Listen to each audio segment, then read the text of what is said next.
A lot of people didn't like that stoppage in the Cop Al fight in round 3.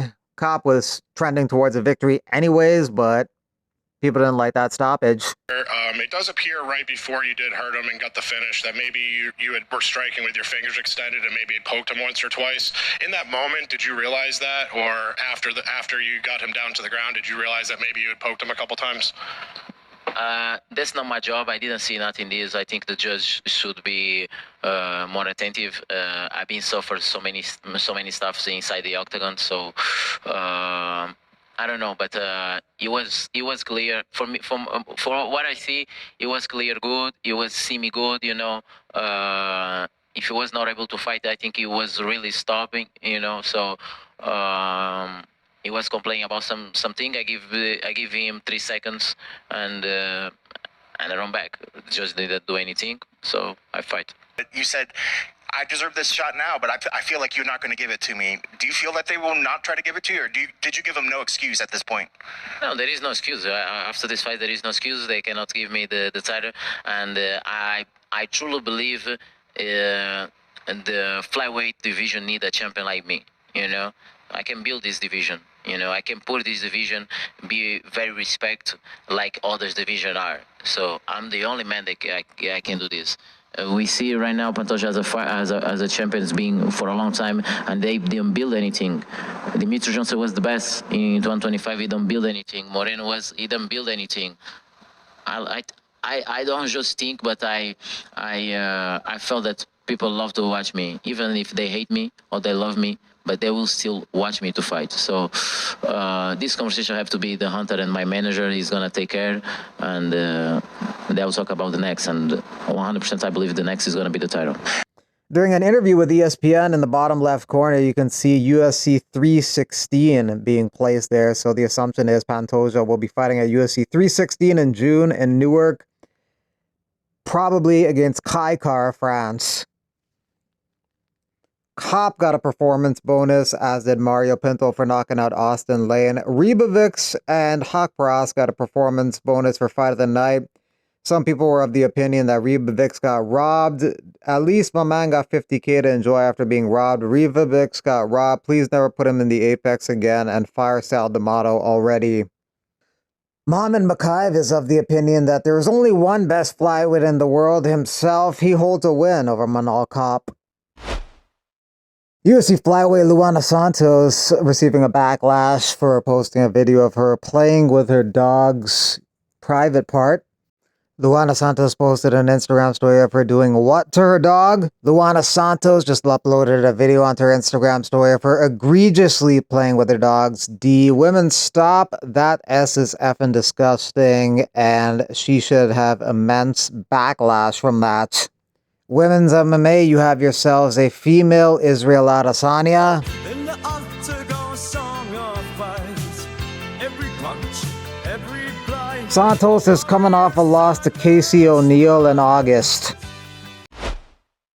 You see the total punches landed favor Lamont Roach just by a bit. Power punches, that belongs to Davis. The jab belongs to Roach. Decision belongs to the 3 judges. 15 to 113 in favor of Gervonta Davis. Judges Steve Weisfeld and Glenn Feldman both scored the bout 114 to 114, even a draw. The decision is a majority draw. Your opinion of the decision by the judges? I think I pulled it off for the last three rounds. For sure, I think I pulled it off the last 3 rounds. He got he kept coming, so I didn't want to make no mistakes, so I kept it cautious. I just got my hair done 2 days ago, and she put grease in my shit, so the shit was like, you know, like when you sweating and things like that, and the grease come in my face, it burnt my eyes type shit. Damn, why y'all boys like I'm saying bullshit? Like, this is real facts. Fatal Fury in Times Square. Garcia versus Romero, May 2nd, New York City. Garcia says for the first time in history, a fight will be held in the middle of Times Square, and the best part, it's free for all the public to see. Get ready to witness something you've never seen before, and they're doing a press conference about this in New York on Tuesday. Dominic Cruz got a little thank you ceremony from the UFC. Some people thought he deserved better than the UFC Apex. You know who deserves better than the Apex, the active fighters who busted their ass to make it to the top of the sport? Disgraceful that they're still holding events there. Contender Series, tough, perfect. Fight nights, come on, enough already. Alain Jobin disagrees. As much as I love having the UFC on, nearly every weekend, some of these shows just don't have enough known fighters for arenas. It's a good building place for fighters to get experience and build names. For those shows, I think they found the right balance lately. These cards are built this way because they are at the Apex, not vice versa. Pre-pandemic, the UFC had the same shows on the road every week, no pandemic. The sport is way more popular now. They could easily do it. They are doing more shows outside of the Apex, but it's very cost effective to do it at the Apex, so these shows will never go away. Apex events, obviously coming out of COVID, carry a lower cost structure and a higher margin profile, but we do this more holistically and are making investments in the long run.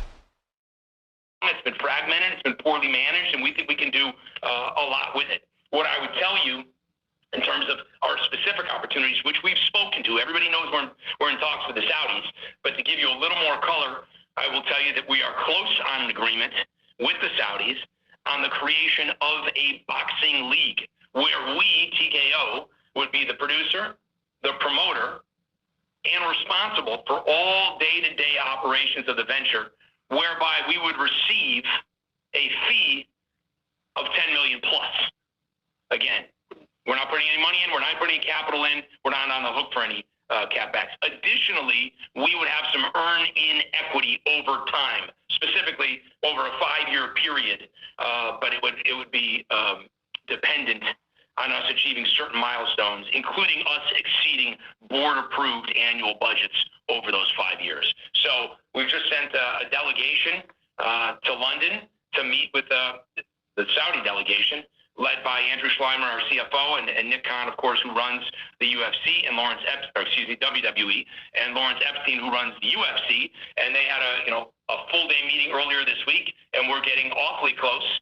And when we have something official, will come out. But I think I've given you at least a framework of what the deal would be, its own league, and we'd have consistent fights, throughout the year. I think on top of that, you should know that as part of the partnership, we would be the promoter, producer, and event operator of 4 large-scale kind of super fights, as I call them, that would air really probably 2 this year and 2 in 2025. Those may or may not fall into the boxing league itself. They may just be one-offs, but we would be paid a fee to act as the promoter, the producer, and the event operator. 6 title fights are on the card at One Championships Show 1, 172, Sunday, March 23rd at Saitama Super Arena in Japan.